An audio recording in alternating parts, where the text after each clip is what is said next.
नमस्कार, मैं हूं शीनम शर्मा। बहुत स्वागत है आपका इस खास पेशकश में। अतीक के आतंक का अंत हो चला है। बेटे असद के एनकाउंटर के बाद असद बेदम है और अतीक अहमद अब बेदम दिख रहा है। ऊपर से लगातार हो रही इंटेरोगेशन से उसकी हिम्मत टूट गई है।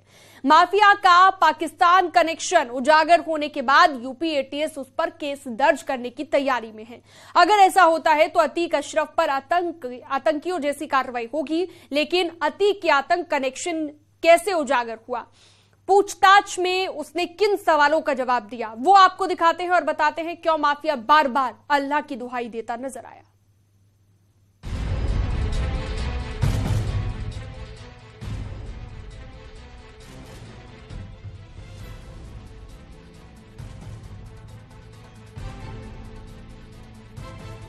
एटीएस के सवालों ने माफिया को घेरा।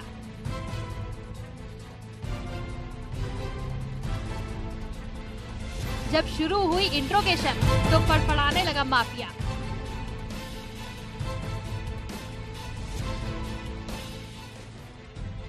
आतंकी कनेक्शन सामने आने के बाद अतीक के देशद्रोही होने का खतरा भी मंडरा रहा है। इस खतरे की वजह है वो सवाल और सवालों का जवाब जो अतीक ने एटीएस को दिया। एटीएस सूत्रों के जरिए हमें इन सवालों की लिस्ट मिली जो एटीएस ने अब तक अतीक से पूछे। लेकिन आतंकी कनेक्शन के नाम पर अतीक हैरान परेशान नजर आया।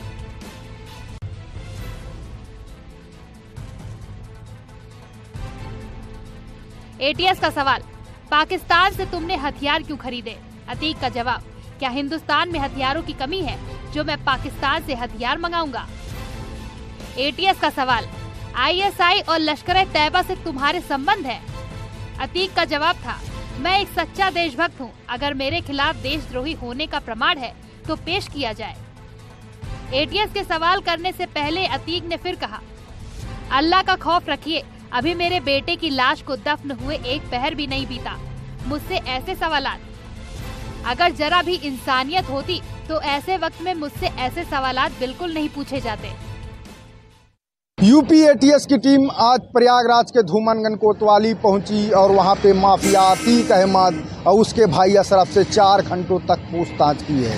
यूपी एटीएस ने कहा कि आपसे जितना पूछा जा रहा है उसका सही जवाब दीजिए। क्या कश्मीर के दहशतगर्दों से आपने हथियार कितने बार मंगवाए हैं? जिस पर माफिया अतीक अहमद ने कहा कि अल्लाह के वास्ते देशद्रोह का आरोप मुझ पर मत लगाइए। क्या हिंदुस्तान में हथियारों की कमी है? इंट्रोगेशन रूम में अभी एटीएस के सवाल जवाब चल रहे थे। तभी अतीक ने रोना शुरू कर दिया और रोते हुए बोला, मैं तो उसी वक्त मर गया था जब कोर्ट में मुझे बेटे असद की मारे जाने की खबर मिली थी। मैं आपके पैर पकड़ रहा हूँ, मुझे एक बार बेटे के कब्र पर ले चलो। मुझ अभागे पर कुछ तो रहम करो। जनाजे को कंधा तो नहीं दे सका, कब्र पर फूल तो चढ़ा दूं।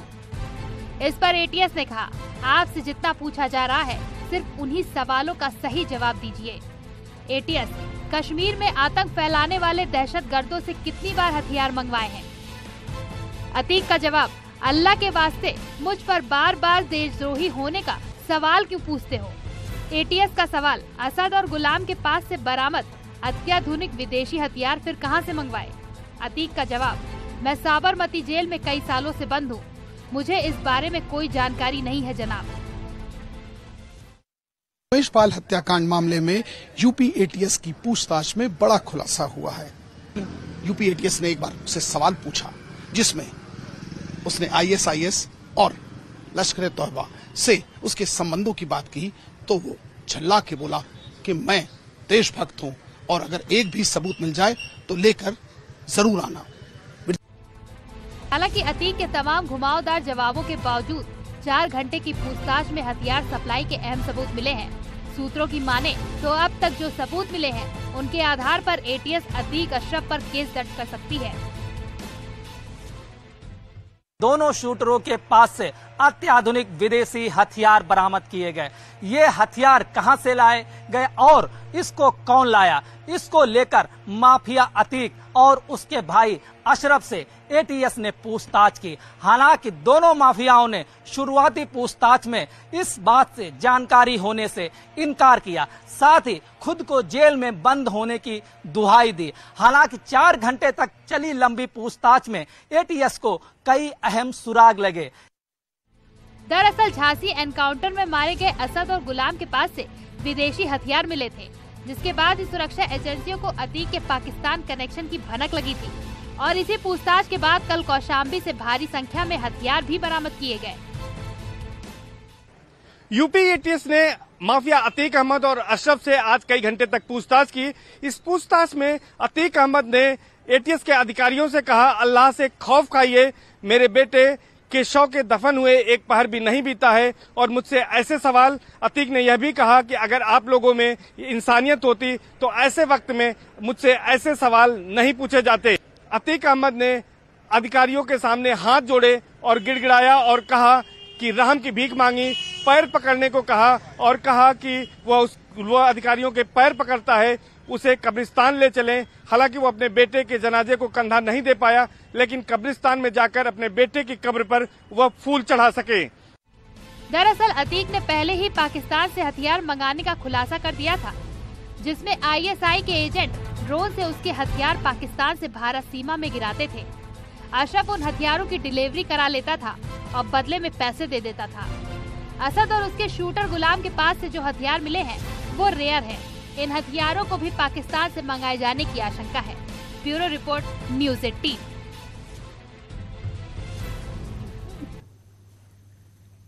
तो खौफ का कारोबार करने वाले भी कभी खौफ में होंगे, उन्होंने ये सोचा नहीं था। वक्त का खेल देखिए, जिस प्रयागराज में अतीक की तूती बोलती थी, उसी प्रयागराज में एक तरफ अतीक, अशरफ तो दूसरी तरफ असद का शव। माफिया रात भर गिड़गिड़ाता रहा, लेकिन बेटे की शक्ल नहीं देख पाया। अब 4 तस्वीरें हम आपको दिखाने जा रहे हैं, देखिए और आप खुद अंदाजा लगाइए मौत का सौदा करने वाला अतीक आज कहां खड़ा है। एक तरफ असद को भारी सुरक्षा के बीच सुपुर्दे खाक कर दिया गया। 13 अप्रैल को असद को एनकाउंटर में एसटीएफ ने मार गिराया था। वहीं दूसरी तरफ पहली बार प्रयागराज की सड़कों पर माफिया ब्रदर हथकड़ी में दिखाई दिए। लेकिन सबसे हैरानी की बात यह है कि शाइस्ता बेटे के जनाजे में भी शामिल नहीं हुई, यानी कि खुद को बचाने के लिए शाइस्ता ने बेटे का चेहरा भी नहीं देखा। लेकिन सबसे बड़ा सवाल, असद की मौत का जिम्मेदार आखिरकार कौन है, अतीक या फिर अशरफ? दावा ये किया जा रहा है कि अशरफ असद की मौत का जिम्मेदार है, क्योंकि अशरफ ने एसटीएफ से किया अपना वो वादा तोड़ दिया जो असद की मौत की वजह बना।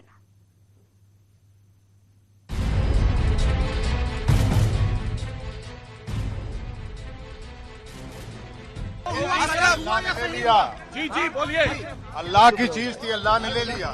लेकिन गलत तरीके से लिया। असद मिट्टी में मिल चुका है, लेकिन असद के एनकाउंटर के साथ उठ खड़े हुए वो तमाम सवाल, जिनका जवाब धीरे धीरे सामने आ रहा है।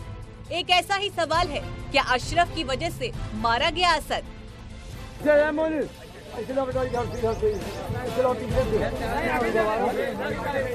असद के एनकाउंटर में अशरफ की वादा खिलाफी सामने आने के बाद ये साफ हो गया कि अशरफ अगर वादे से न मुकरता तो शायद असद जिंदा होता। अशरफ की वादा खिलाफी की वजह से असद की जान गई, ये सबसे बड़ा एक कारण था, क्योंकि अशरफ ने पुलिस से वादा किया था कि वो 3 शूटरों को पुलिस के हवाले किएगा।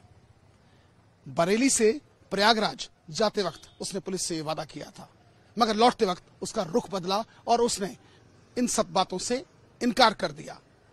हालांकि पुलिस उससे पूछती रही, मगर वो इनकार करता रहा और पुलिस को ही धमकाने लगा। पुलिस सूत्रों की माने तो अशरफ ने एसटीएफ से 3 शूटर्स को सौंपने का वादा किया था, लेकिन उमेश पाल अपहरण में बरी होते ही अशरफ वादे से मुकर गया। अशरफ की इस वादा खिलाफी के बाद एसटीएफ ने एक्शन तेज कर दिया, लेकिन एसटीएफ ये भी जानती थी कि अशरफ की वादा खिलाफी के बाद शूटर्स को पकड़ना आसान नहीं होगा। लिहाजा एसटीएफ ने धरपकड़ में एनकाउंटर जैसे हालात के लिए भी खुद को तैयार कर लिया था। हुआ भी ऐसा ही। लेकिन 28 मार्च को जब कोर्ट ने उसे उमेश पाल को अगवा करने के मामले में बरी किया तो लौटते वक्त वो अपने किए गए वायदे से मुकर गया। और यही नहीं, प्रिजन वैन में उसने पुलिसकर्मियों को धमकाया भी और ये कहा कि अब मैं किसी भी शूटर्स को एसटीएफ या पुलिस को नहीं सौंपूंगा। इसके बाद ही एसटीएफ ने अपनी जांच में और तेजी लाई और असद और गुलाम को झांसी में एक एनकाउंटर में मार गिराया।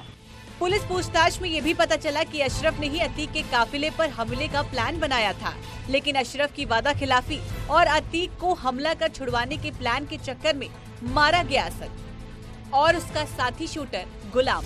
Bureau report, news 18।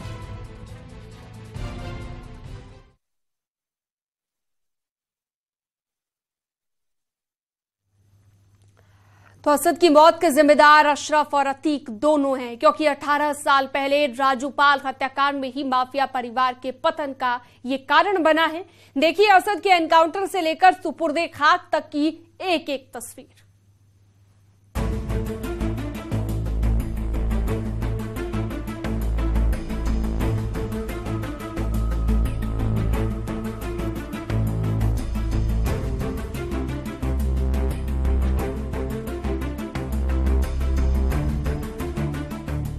ये माफिया के मिट्टी में मिलने की तस्वीरें हैं।